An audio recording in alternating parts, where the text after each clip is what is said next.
It was Friday, April 3rd, in the year 33 of the Common Era.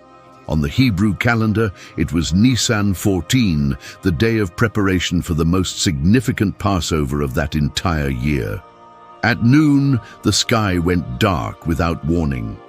That evening, as a Jewish carpenter's body was lowered from a Roman cross outside Jerusalem's walls, the full Passover moon climbed over the eastern horizon, already partly eclipsed, a blood moon, just as the prophet Joel had foretold 7 centuries before. Almost nobody stops to ask the question that matters most. Why that exact day? Why that exact year, and not 10 years earlier or 50 years later? Why not Babylon, or Athens, or Rome itself? Why a Friday during Passover under a blood moon? And why within the only 30-year stretch of history when crucifixion was a Roman punishment broadcastable to the entire civilized world? What follows is the story of a convergence so improbable, so precisely timed, that some scholars consider it the most extraordinary alignment in religious history. 3 separate threads, political circumstance, calendar mathematics, and celestial events, all met within a window of a few hours, in one city, in one year. If this moment was chosen by God, what made year 33 so singular that no other year could have replicated it? To answer that, the story has to begin 3 centuries before the crucifixion, with a Macedonian king who had no idea he was setting the stage for a Jewish Messiah.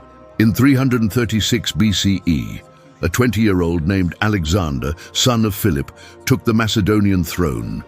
Within 13 years, he had built the largest empire the ancient world had seen, reaching from the Adriatic Sea to the borders of India. He died at 32 in Babylon, and his territory was split among his generals, but the cultural footprint of his conquests outlasted him by centuries.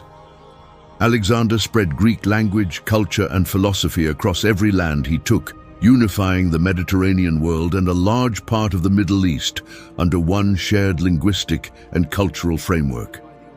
Historians call this process Hellenization. By the 2nd century BCE, someone educated in Alexandria could read the same texts as someone in Antioch, Ephesus, Athens, or Rome. The Hebrew Bible itself was translated into Greek during the 3rd and 2nd centuries BCE, in a version known as the Septuagint, putting Israel's prophecies within reach of any educated Gentile across the Mediterranean. Then Rome rose. Between the 2nd and 1st centuries BCE, the Roman Republic absorbed everything Alexander had conquered, and more. By the time Octavian Augustus became the first emperor in 27 BCE, Roman territory stretched from the Atlantic to the Euphrates. And Rome accomplished something no prior empire had managed. It secured peace. Historians call this the Pax Romana. From 27 BCE until roughly 180 CE, the Mediterranean basin and surrounding regions experienced a long stretch of relative stability. Roads stayed safe, sea trade thrived, people could travel from Spain to Syria without crossing hostile borders, without passports, often without even changing language. That stability mattered enormously. Without the Pax Romana, the missionary spread of early Christianity would have been physically impossible. Paul of Tarsus moved along Roman roads, sailed on Roman ships, preached in Roman cities to audiences who read and spoke Koine Greek. No Roman roads, no Paul traveling freely, no Koine Greek, no Gospels readable across the diaspora. There's something else, though, something tied directly to the method of Jesus' execution, a detail most people overlook entirely, and it explains why the timing wasn't simply convenient, but necessary. Crucifixion was a distinctly Roman punishment, reserved for specific crimes such as sedition, treason, and insurrection committed by non-citizens. First-century Jews did not practice crucifixion. Hebrew law recognized stoning, burning, beheading, and strangulation as forms of capital punishment, none of which involved hanging a person from wood. Deuteronomy chapter 21 verse 23 states plainly that anyone hung on a tree is cursed by God. For a Jew, death on a cross represented the most theologically degrading death imaginable, a death marking someone as rejected even by God. Here's the paradox. That very form of death, viewed by Hebrew tradition as the most cursed, became the centerpiece of the Christian message. The Apostle Paul, quoting that same verse from Deuteronomy in his letter to the Galatians, explained that Jesus became a curse for humanity's sake, absorbing the curse that was rightfully owed to others. Without crucifixion specifically, Paul's reading of Christ's death as a redemptive curse could never have been formulated. But crucifixion as a systematic Roman tool only applied where Rome held direct control. Rome governed Judea directly only from the year 6 CE, when it removed the ethnarch Archelaus and made the region a Roman province under a prefect, until the year 66, when the Jewish revolt erupted that would eventually destroy Jerusalem. That's a 60-year window, 60 years during which a Jewish prophet could be sentenced to crucifixion by a Roman governor. Before the year 6, Judea was a client kingdom run by Herod and his successors, making Roman crucifixion politically awkward. After 66, Jerusalem was besieged, then destroyed. The temple burned in the year 70, and the city razed entirely in 135, following a second uprising. After that, there was no Jerusalem left in which a crucifixion before a Passover crowd could even occur. Within that 60-year window, who held power as Roman governor mattered enormously. For most of the period, governors rotated quickly, serving only a year or two, lacking the political footing to handle a delicate religious trial. One man broke that pattern. Pontius Pilate, who governed Judea from the year 26 to the year 36, a full decade, the longest tenure of any prefect before the Great Revolt. It was within those 10 years that Jesus stood trial. Out of the 60-year window when Roman crucifixion in Jerusalem was even possible, only one decade had a governor stable enough to manage a politically explosive case. And that decade is precisely when the death of Jesus is dated. Already, a pattern of convergence starts to emerge. Greek as a shared language that made the message readable. Roman roads enabling missionary travel. The Pax Romana guaranteeing safe passage. Roman crucifixion as the singular method capable of fulfilling the specific curse described in the Old Testament. And a 60-year window in which all of it became possible. That's only the political layer, though. The calendar layer is even more remarkable because the day Jesus died wasn't an ordinary date. It carried the heaviest theological weight of the entire Hebrew year, and it fell on a Friday in a configuration no other year of that decade could match. To understand this, it helps to know how the Hebrew calendar works. It's lunisolar, built around lunar cycles, but periodically adjusted with extra months to keep pace with the solar year. The first month is Nisan, beginning with spring's new moon. On the 14th day of Nisan, the night of the spring full moon, Passover is observed. Passover or Pesach commemorates the exodus from Egypt, when the angel of death passed over Hebrew homes marked with the blood of a sacrificed lamb. Here's the central fact. The Gospels state clearly that Jesus died on the day of preparation for Passover, Nisan 14, the exact day the Passover lambs were being slaughtered in the Temple of Jerusalem. The Apostle John draws this parallel directly, calling Jesus the true Lamb of God who removes the sin of the world. In Christian theology, the crucifixion isn't simply a historical execution. It's the fulfillment of the sacrificial lamb foreshadowed in Egypt centuries earlier. Passover, though, doesn't always land on a Friday. It can fall on any day of the week because the Hebrew calendar follows lunar cycles, while weekdays follow the 7-day solar cycle established in Genesis. Some years Passover falls on a Sunday, other years a Tuesday or a Saturday. The basic probability of Nisan 14 landing on a Friday is roughly 1 in 7, though postponement rules in the Hebrew calendar shift that distribution slightly without changing the overall magnitude.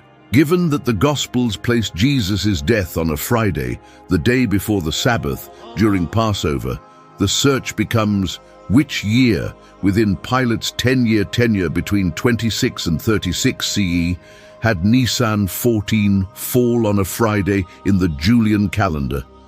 That configuration happens only twice in that window: Friday, April 7th, year 30, and Friday, April 3rd, year 33.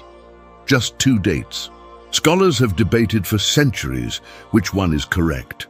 Some favor year 30, relying on the chronology of Jesus' public ministry and certain details in John's Gospel. Others favor year 33, working from the same chronological evidence but interpreting the length of his ministry differently and pointing to specific astronomical events we'll get to shortly. There's no settled consensus. What the calendar does make clear is that no other year during Pilate's tenure produced a Passover falling on a Friday. Mechanically, only 2 dates were ever possible, 30 or 33. There's another reason. Year 33 carries extra weight, one unrelated to astronomy or calendar mechanics. It involves a Hebrew prophecy written 6 centuries earlier in the courts of Babylon by a prophet who never set foot in Jerusalem. A prophecy that pinpoints the year, possibly even the day of the Messiah's death. The alignment between that prophecy and the year 33 is precise enough that rabbis, theologians, and scholars have debated it for 2,000 years. The prophet was Daniel, and his story is among the strangest in the Old Testament. In 586 BCE, the Babylonian king Nebuchadnezzar II invaded Judah, conquered Jerusalem, destroyed Solomon's temple, and deported much of the population to Babylon. Daniel, a young Jewish nobleman, was among those deported, according to tradition. The Book of Daniel, written partly in Hebrew and partly in Aramaic, recounts his life as a counselor in the Babylonian court, his prophetic visions, and the political and theological events surrounding him. It remains one of the most debated books in the biblical canon, both for questions over its dating and for the precision of its prophecies. Precision that has led some to argue it was written after the events it appears to predict. One prophecy from Daniel, regardless of dating debates, has remained among the most discussed messianic prophecies of all time. It's found in chapter 9, known as the prophecy of the 70 weeks. Here's how it unfolds. Daniel, in the first year of Darius the Mede, around 538 BCE, is praying. He's reading Jeremiah's prophecies stating the Babylonian exile would last 70 years, and he calculates that those 70 years are nearly complete. He prays for Jerusalem's restoration and for his people's return. While he prays, the angel Gabriel appears and delivers a revelation that would reshape Hebrew theology. Gabriel tells him that 70 weeks have been decreed for his people and his holy city to end transgression, seal sin, atone for iniquity, bring lasting righteousness, seal up vision and prophecy, and anoint the most holy place. From the moment the command goes out to rebuild Jerusalem until the arrival of an anointed prince, 7 weeks will pass. Then, over 62 more weeks, the city will be rebuilt with streets and a wall, though in troubled times. After those 62 weeks, an anointed one will be cut off, but not for himself. The language is dense and symbolic, but ancient rabbis, early church fathers, and modern scholars have largely agreed on the core interpretation. These 70 weeks aren't weeks of 7 days, they're weeks of 7 years, totaling 490 years. The countdown begins with the decree to rebuild Jerusalem, and after 69 of those weeks, 483 years, a Messiah, an anointed one, will appear and be cut off. The Hebrew word used, yikaret, specifically means killed or eliminated. In short, Daniel wrote 6 centuries beforehand that exactly 483 years after a particular decree to rebuild Jerusalem, Israel's Messiah would appear and be put to death. So when was that decree issued? Nehemiah chapter 2 verse 1 tells us, "In the month of Nisan, in the 20th year of King Artaxerxes, the Persian ruler authorized Nehemiah to return to Jerusalem and rebuild the city, its walls, and its gates." Based on Persian and Babylonian records, historians date this decree to the spring of 445 BCE, with some preferring 444, allowing for roughly a year of margin. The consensus places Artaxerxes' decree between 444 and 445 BCE. Now the math. This part requires care because the calculation is intricate.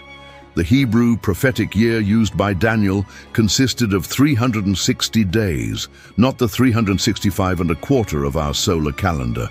We know this because Revelation explicitly describes the 70th week of Daniel as lasting 1,260 days, made up of a half week of 3.5 years. 3.5 years multiplied by 360 days equals exactly 1,260.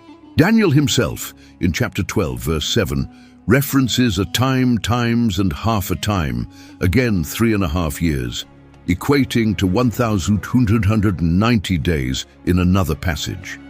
This prophetic calendar, distinct from the civil Hebrew calendar, relied on a standardized 360-day year for prophetic calculations. So 69 weeks of 7 years, each year counted at 360 days, totals 173,880 days. British biblical chronologist Sir Robert Anderson, in his 1894 book The Coming Prince, worked through this calculation with great precision. Starting from the Artaxerxes decree, which he dated to the 1st of Nisan, 445 BCE, equivalent to March 14th on the Julian calendar, he added 173,180 days and arrived at a date that, by his framework, landed precisely on the day of Jesus' triumphal entry into Jerusalem. Anderson's work influenced later scholarship, but also drew criticism over the decades.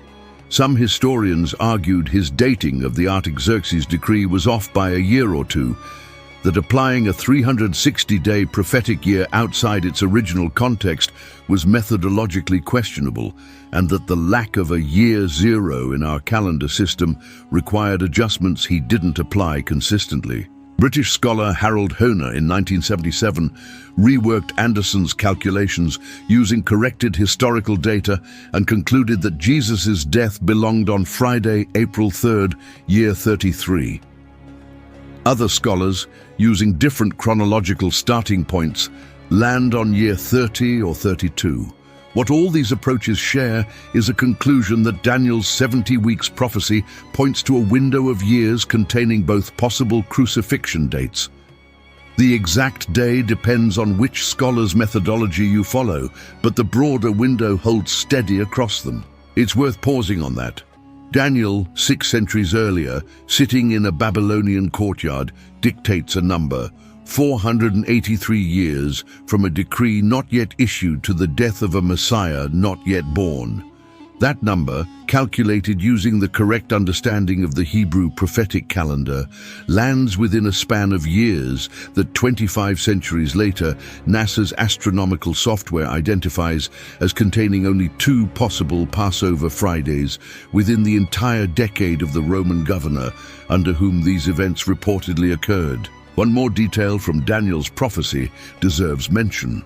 Daniel writes that after the Messiah's death, the people of a coming prince will destroy the city and the sanctuary, a separate prediction about the destruction of Jerusalem.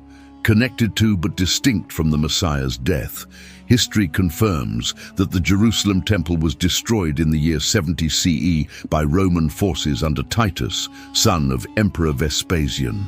Whether the crucifixion happened in 30 or 33, the temple's destruction followed within a generation, exactly as Daniel had described, the Messiah's death and the temple's later destruction by a foreign power occurring in the predicted sequence. Take a moment to consider what's been laid out. A prophecy written 6 centuries before the event, naming the year. A Hebrew calendar permitting only 2 possible Fridays within a 10-year window. A Roman governor whose tenure represented the most stable stretch in Jerusalem before the Jewish revolt, a Greek language that had just become universal. Roman roads recently completed. A peace, the Pax Romana, recently stabilized. All these threads converge on a span of 3 or 4 years, and within that span, only a handful of specific Fridays. Daniel's prophecy isn't the only one, though. Other messianic prophecies, written centuries earlier, describe specific details of the Messiah's death with striking precision, details that together paint a portrait, matching the events 2,000 years later with unsettling accuracy. 3 in particular stand out. The first appears in Psalm 22, traditionally attributed to King David, written in the 10th century BCE, 300 years before the Babylonian exile, 300 years before Daniel, 1,000 years before the events in Jerusalem in year 33. The psalm opens with words any reader of the Gospels recognizes instantly. My God, why have you forsaken me?" These are the exact words Jesus speaks from the cross, according to Matthew and Mark, in the moments nearest his death, rendered in Aramaic as Eli, Eli, lema sabachthani. The psalm continues, describing things that shouldn't have been describable in the 10th century BCE. "They have pierced my hands and my feet. I can count all my bones. They divide my garments among them and cast lots for my clothing.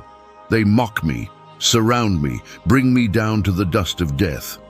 Crucifixion as a systematized practice didn't exist until the 2nd century BCE. Before then, execution by piercing the hands and feet wasn't a recognized method anywhere in the Middle East. Hebrew law specified stoning, beheading, burning, and strangulation, nothing involving piercing the extremities. Yet David, 1,000 years earlier, describes precisely a death by piercing of hands and feet, with onlookers casting lots for the victim's clothing. John's Gospel describes exactly this scene. Roman soldiers, after crucifying Jesus, divide his garments into 4 parts and cast lots for his seamless woven tunic. John explicitly cites David's psalm as fulfilled. The second prophecy is in Isaiah chapter 53, the Song of the Suffering Servant, written in the 8th century BCE, 700 years before the events in Jerusalem. It describes a redeemer who, rather than triumphing militarily, as Hebrew tradition expected of the Messiah, is humiliated, beaten, and killed. He was wounded for our transgressions, crushed for our iniquities, and by his stripes we are healed. Like a lamb led to slaughter, silent before its shearers, he did not open his mouth.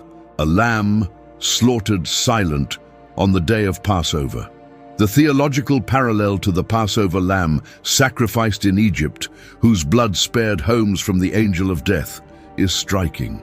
The historical parallel, a man dying in silence on a Roman cross on Nisan 14th, while Passover lambs were being sacrificed in the temple just a few hundred meters away, is just as striking. The third prophecy comes from Zechariah chapter 12 verse 10, one of the most puzzling messianic prophecies in the Old Testament. They will look on him whom they have pierced. The Hebrew word is dakaru, indicating piercing by a sharp instrument, broad enough to mean piercing by sword, spear, or another weapon. Some Jewish commentators read it as referring to a wound suffered in battle by a future king of Israel.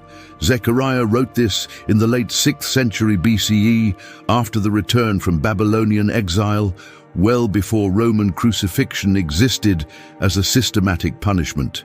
So while the prophecy doesn't predict crucifixion specifically, the image of a pierced messianic figure remained an unresolved puzzle for Jewish commentators for centuries. John's Gospel, chapter 19, verses 34 and 37, applies this prophecy to Jesus, describing how a Roman soldier pierced his side with a spear after his death, citing Zechariah explicitly as fulfilled. So there's Daniel giving the year, Psalm 22 giving the method of execution and the casting of lots, Isaiah giving the silent sacrificial character of the death, Zechariah giving the piercing. And then a fifth prophecy, Perhaps the most surprising, Micah chapter 5 verse 2, written in the 8th century BCE, predicts the Messiah will be born in Bethlehem, a small Judean village. Matthew and Luke, writing roughly 1,000 years later, place Jesus' birth precisely there. 5 prophecies, 5 different eras, 5 different prophets, 5 specific details, all converging on the same person, the same week, the same city. A single fulfilled prophecy might be statistically improbable, but not impossible by chance. All 5 converging on the same individual, in the same place, at the predicted time, requires a probability calculation that mathematician Peter Stoner placed at 1 in 10 to the 17th power, a number that's hard to wrap the mind around. There's still more, because the most surprising part of all is what happened in the sky that Friday in year 33, where ancient theology and modern science intersect in a way few had considered until recent decades. The sky on the day of the Crucifixion is described in the Gospels in language often read as metaphor. From noon until 3 in the afternoon, Matthew's Gospel records darkness fell across the land. Luke specifies that the sun's light failed. The temple veil tore in two, the earth shook, rocks split, graves opened. Many readers, even believers, have treated these as literary flourishes meant to underscore the cosmic weight of the moment. But what if they describe actual events, even if imperfectly or stylistically rendered? In recent decades, astronomy and geology have begun examining this question rigorously, and the findings are notable. Start with the eclipse, already mentioned at the outset. NASA's eclipse history records confirm that on Friday, April 3rd, year 33, a partial lunar eclipse was visible from Jerusalem, beginning before moonrise and ending shortly after the moon appeared on the eastern horizon.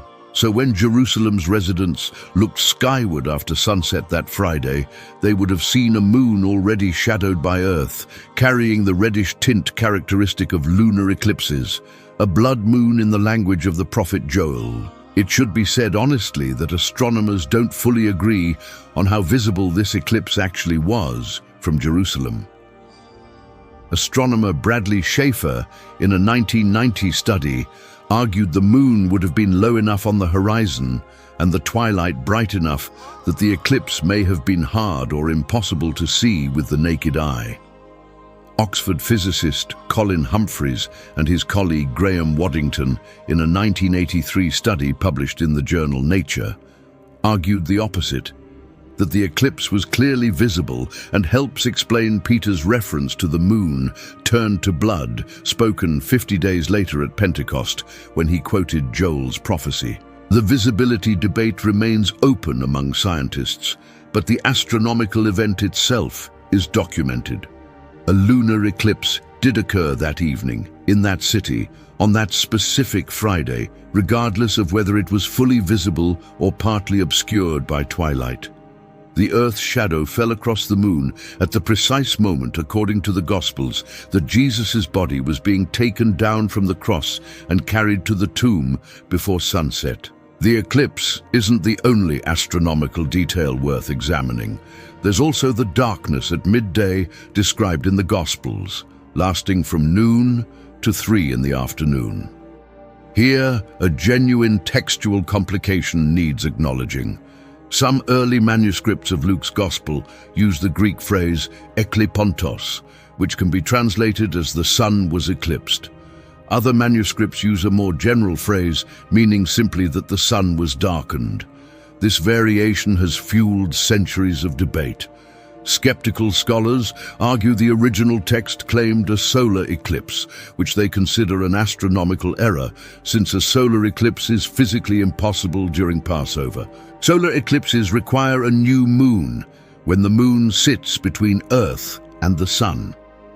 Passover, by definition, occurs during a full moon, when the moon is positioned on the opposite side of Earth from the sun. So whatever the midday darkness was, it could not have been a solar eclipse. Conservative scholars counter that the Greek word can simply mean the light failed, without implying a technical eclipse, and that later copyists may have introduced confusion Either way, the phenomenon the Gospels describe wasn't a solar eclipse. So what caused the midday darkness? Some scholars have proposed a khamsin, the seasonal dust storm common to the Middle East in spring, capable of darkening the sky for hours and well documented in Jerusalem during March and April. Others suggest an unusual volcanic event somewhere in the Mediterranean, filling the atmosphere with ash.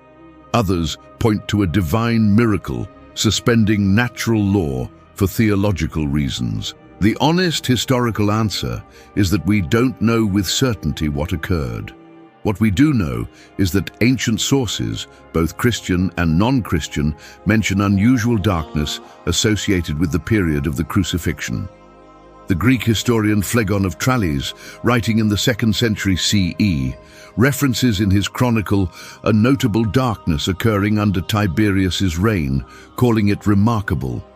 The Christian writer Tertullian, near the end of the 2nd century, points his readers toward this same tradition, suggesting it was known outside Christian circles, though the exact nature and reliability of these references remain debated among scholars. The combination of a darkened sun at midday and a blood moon at moonrise on the same day is a striking coincidence even under the most skeptical scientific reading, and it's a coincidence that no other Passover Friday during Pilate's entire prefecture can replicate.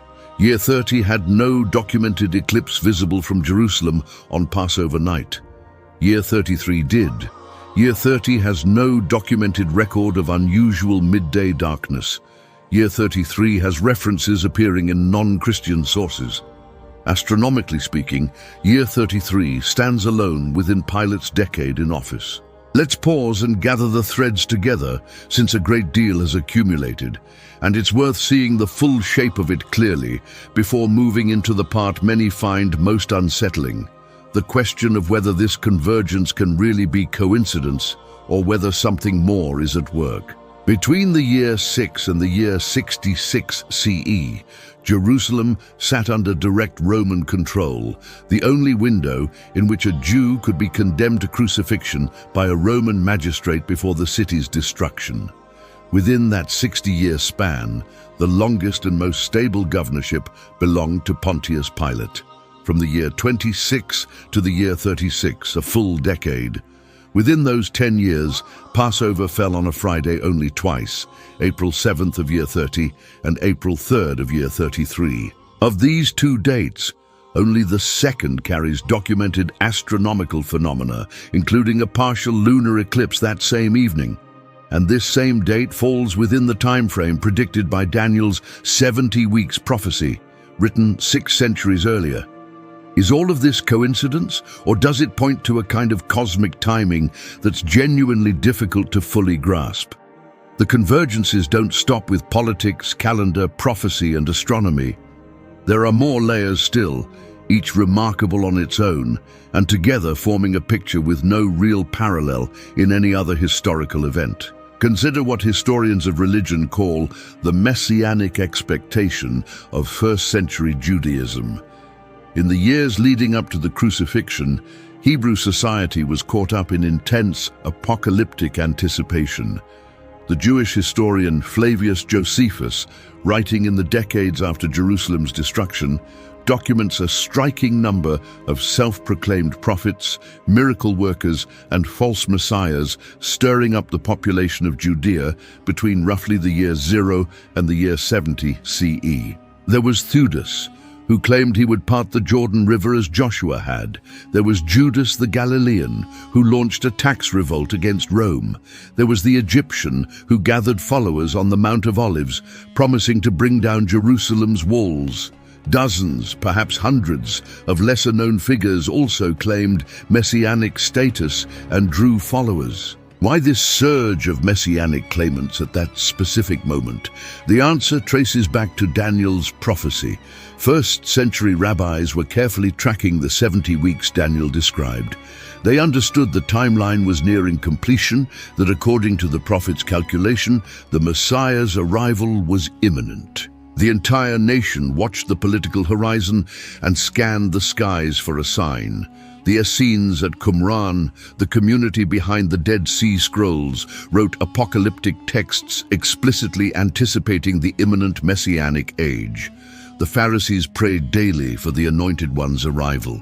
Even ordinary Galilean fishermen, the future apostles among them, wondered openly who the coming prophet or Messiah might be. This timing matters. Had Jesus appeared 2 centuries earlier, messianic expectation, while present, hadn't yet reached the apocalyptic intensity of the 1st century. Had he appeared a century later, Jerusalem's destruction and the diaspora would have made it impossible to teach in the temple before the priests at all. He appeared at the precise moment the entire nation was anticipating the Messiah with maximum urgency. A cultural context already primed by Daniel's own prophecies, expectation at its peak, arriving exactly when that calculation said he should. There's more still, because Jesus didn't simply arrive at the right time. He arrived speaking a language the whole known world could suddenly understand. Koine Greek, the common tongue created by Alexander's conquests, had by then served as the international language of trade, philosophy and literature for nearly 3 centuries. The Septuagint, the Greek translation of the Hebrew Bible, had already made Hebrew prophecy accessible to the broader educated world. When the apostles began preaching after the resurrection, they did so in Greek, citing prophecies in Greek, writing gospels in Greek, reaching Greek-speaking communities scattered across the Mediterranean.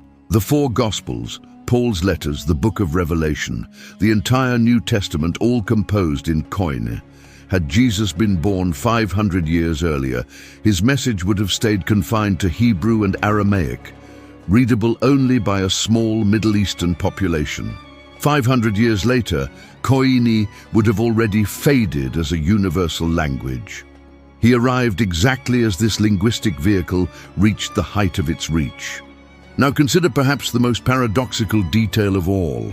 Roman crucifixion, the very method of execution meant to end Jesus' movement, became instead the defining theological symbol of a religion that would eventually spread across the empire that had crucified him.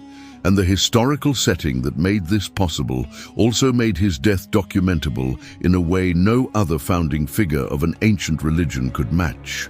Other dying gods of antiquity died within mythological settings, in ages so distant they sit beyond historical verification. Osiris, Dionysus, Mithra, all exist outside historical time, their truth understood as symbolic, allegorical, ritual. No one expected documentation proving they had genuinely been killed in specific places on specific dates. Jesus died on a date that can be documented with precision. Pilate's prefecture is attested by the Jewish historian Josephus, the Roman historian Tacitus, and since 1961 by an archaeological inscription discovered at Caesarea Maritima by Italian archaeologist Antonio Frova. Pilate wasn't a literary invention. He was a real historical magistrate, in the right place at the right time. 4 independent ancient sources, 3 of them non-Christian, Tacitus, Suetonius, the Talmud and Josephus, confirm the basic outline of the gospel narrative, all referencing the death of a certain Christ during Tiberius's reign under Pilate's prefecture. That level of corroboration is unusual for an ancient figure of comparable renown. There's actually less direct documentation surviving for Hannibal or for several first-century Roman emperors. None of this would have been possible 2 centuries earlier or 2 centuries later. Then there's the question of place. Why Jerusalem and not Athens, Rome, or Alexandria? Why a small Middle Eastern town rather than one of the empire's great cities? The answer has several layers. Theologically, Jerusalem was the only city housing a temple to the singular God of monotheism. Hebrew tradition required the Messiah to appear in connection to that temple, to descend from the line of David and to die during Passover when the lambs were being sacrificed. None of that could have unfolded anywhere else. Jerusalem was the necessary stage, doctrinally speaking. Geographically, Jerusalem sat at the meeting point of three continents: Africa to the south, Europe to the west, Asia to the east. Trade and pilgrimage routes connecting Syria and Arabia to the Mediterranean all passed through it. A message originating in Jerusalem could spread outward in every direction along routes that already existed. Pilgrims traveling from the diaspora to celebrate Passover came from places as distant as Rome, Carthage, Persia, Anatolia, Egypt, and Cyrene, and each returning pilgrim could carry word of what had happened that April back to their home region. The Book of Acts, in chapter 2, lists the nationalities of pilgrims present in Jerusalem at Pentecost, 50 days after Passover. Parthians, Medes, Elamites, residents of Mesopotamia, Judea, Cappadocia, Pontus, Asia, Phrygia, Pamphylia, Egypt, Libya, Rome, Cretans and Arabs. 16 distinct geographical groups. From each of these regions, witnesses could carry the news home in the following months. According to Acts, Christianity took root across 3 continents within a remarkably short span, aided by the very network of pilgrims gathered for the festival, a geographic spread that would have been far less effective from any other city in the empire.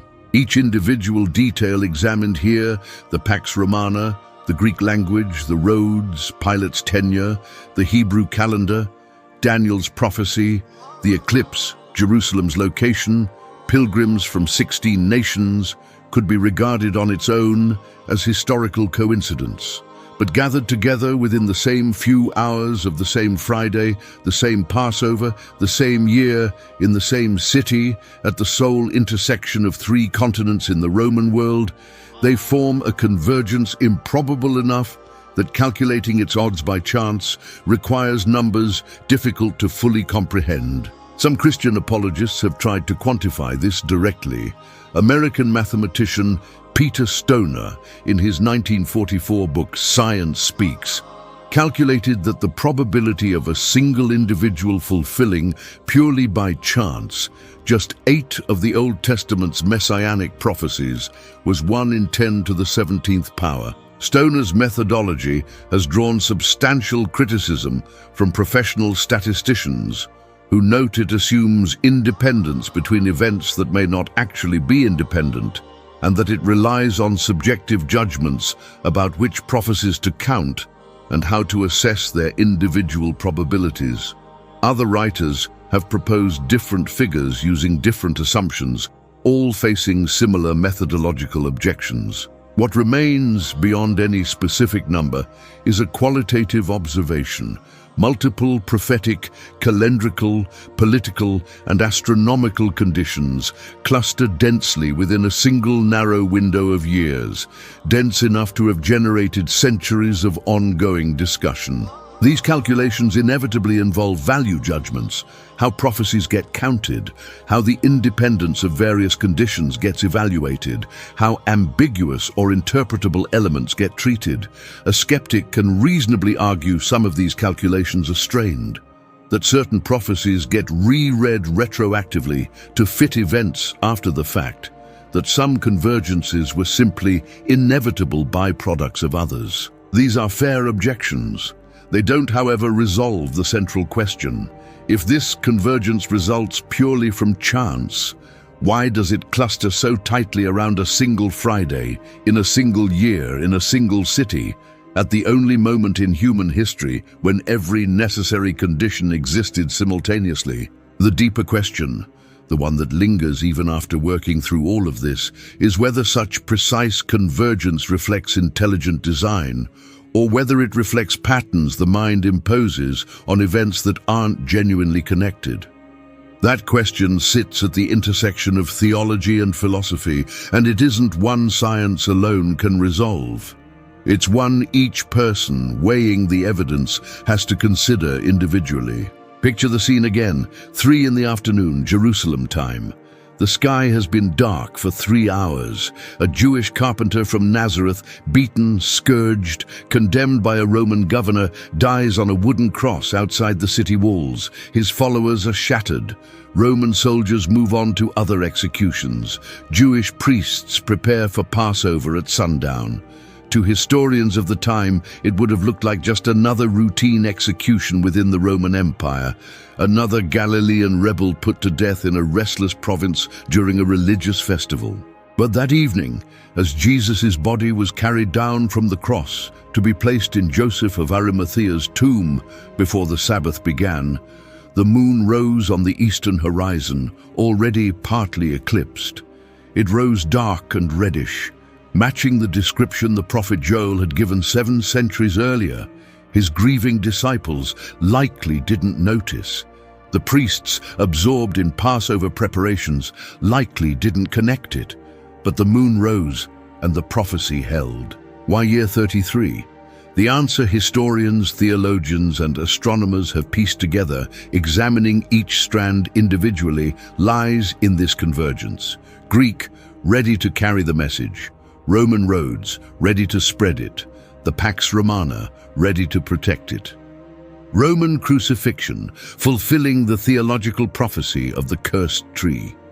Passover falling on a Friday only twice during Pilate's tenure. Daniel's prophecy pointing to that very window, written 6 centuries earlier, a lunar eclipse that NASA can recalculate today, confirming the moon turned to blood. Jerusalem positioned at the meeting point of 3 continents, pilgrims from 16 nations gathered for Passover, Hebrew messianic expectation at its peak, Greek philosophical thought primed to receive a monotheistic message, Roman record-keeping precise enough to document the event in ways no earlier era allowed. Each element stands as a documented, verifiable historical fact on its own, gathered together within the same few hours of the same Friday of the same year. They form a picture worth pausing over, even for the most skeptical reader. Believers will see in it the signature of divine design. Skeptics will see a cluster of historical contingencies that, viewed retrospectively, appears more meaningful than it actually was. Both readings are reasonable, and neither can be settled definitively through historical or astronomical evidence alone. What remains is the data itself, documented, calculable, open to anyone willing to follow the threads connecting history, astronomy, prophecy, and theology. How to interpret that convergence is left to each person to decide.